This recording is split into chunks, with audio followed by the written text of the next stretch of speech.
Est-ce que l'Église est vraiment prête à évoluer? François, c'est un pape réformateur. Il veut que l'Église soit ouverte, qu'elle soit l'Église du 3e millénaire, comme il l'appelle. Et pour ça, il a lancé un grand chantier de réflexion sur des thèmes compliqués, je dirais même tabous, dans le monde catholique. Et on parle notamment de la place des femmes et des LGBT+, dans l'Église. Et pour mener ces réflexions, le pape François a lancé ce qu'on appelle un synode. Alors, qu'est-ce qu'un synode? Comment l'Église mène-t-elle ses réflexions? Jusqu'où pourrait-elle aller dans d'éventuelles réformes? Et surtout, en résumé, quelle est et quelle sera la place des femmes et des LGBT+, dans l'Église?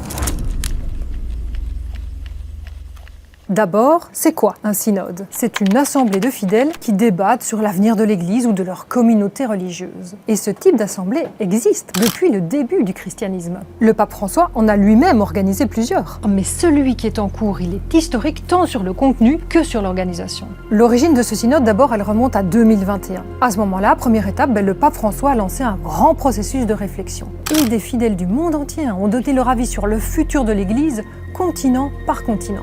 Deuxième étape, c'est en octobre 2023, c'est l'assemblée plénière du synode. Et là, 365 personnes qui sont venues du monde entier, qui sont issues de cultures différentes, débattent ensemble à Rome. Et ce qui est inédit et même exceptionnel cette année, c'est qu'il y a 96 personnes qui ne sont pas des évêques. Ce sont des laïcs, des prêtres, des religieux et religieuses, et plus novateur encore, il y a 54 femmes. Ces femmes et ces hommes prennent la parole et même votent au même titre que les évêques. C'est historique. Troisième étape, ce sera à l'automne 2024.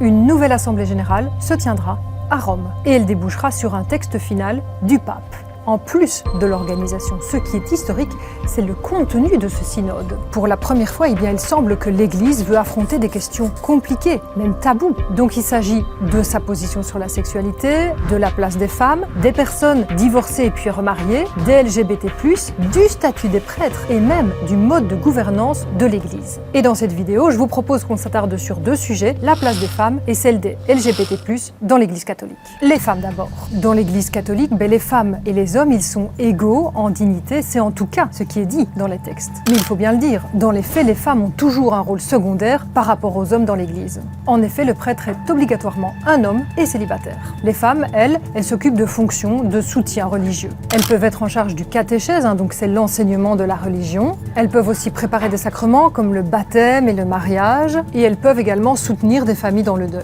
Et il semble que la grande majorité des catholiques aujourd'hui veulent donner plus de visibilité aux femmes, voire leur permettre de devenir diacre. Donc, entre parenthèses, un diacre, c'est un homme qui assiste le prêtre à l'autel et qui peut lire l'évangile. Mais donc, attention, à ce stade, il n'est pas question de parler de femmes qui deviendraient prêtres, ce n'est pas à l'agenda. Le rôle des femmes, il est crucial car de manière très pragmatique, l'Église, elle manque d'effectifs. Il y a de moins en moins d'hommes prêtres et donc, en quelque sorte, l'Église aurait bien besoin de ces femmes pour renforcer les effectifs. Autre sujet difficile, la place des LGBT+, au sein de l'Église. C'est la première fois que le sigle LGBT+, est cité dans un texte officiel de l'Église catholique. En effet, le sujet des personnes lesbiennes, gays, bisexuelles et transgenres est compliqué pour le Vatican. Les actes homosexuels sont considérés comme contraires à la loi naturelle. Et en même temps, l'Église, elle précise que les homosexuels doivent être accueillis avec respect, compassion, délicatesse, puisque selon elle, l'homosexualité, c'est une épreuve.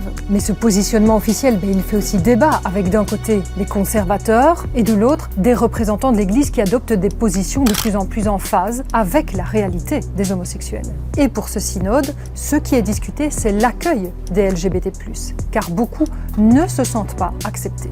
Par contre, pas question de discuter des prêtres homosexuels ni de donner un rôle actif aux gays dans l'Église. Donc si on résume ces questions, la place des femmes et des LGBT+, dans l'Église reste compliquée à aborder, d'autant plus qu'il s'agit de concilier des visions très différentes dans les sociétés européennes, africaines, américaines ou encore asiatiques. Et c'est aussi le cas pour les autres sujets abordés. On a la sexualité et le statut des prêtres dans les paroisses qui vont être discutés, notamment parce que les abus sexuels sont facilités par le statut de toute puissance des prêtres qui leur donne l'impression d'être inattaquables. On a aussi aussi le statut des personnes divorcées et remariées qui actuellement ne peuvent pas recevoir les sacrements. Et puis, on discute aussi de la gouvernance de l'Église et même du rôle du pape. Les débats au synode s'annoncent donc ardus, d'autant plus qu'il y a aussi des débats sur le synode lui-même et sur la manière dont il est organisé. Ce qui veut dire que les risques de division dans l'Église sont réels. D'un côté, on a les conservateurs qui craignent que ce synode remette en cause la nature de l'Église et ses fondamentaux. Et de l'autre côté, pour de nombreux réformateurs, le synode ne va pas assez loin et n'est pas assez démocratique. Pourquoi? Parce qu'on l'a dit, l'Assemblée est en partie ouverte à des personnes qui ne sont pas des évêques, mais la grande majorité de l'Assemblée reste composée de prélats. Et puis, à la fin du processus,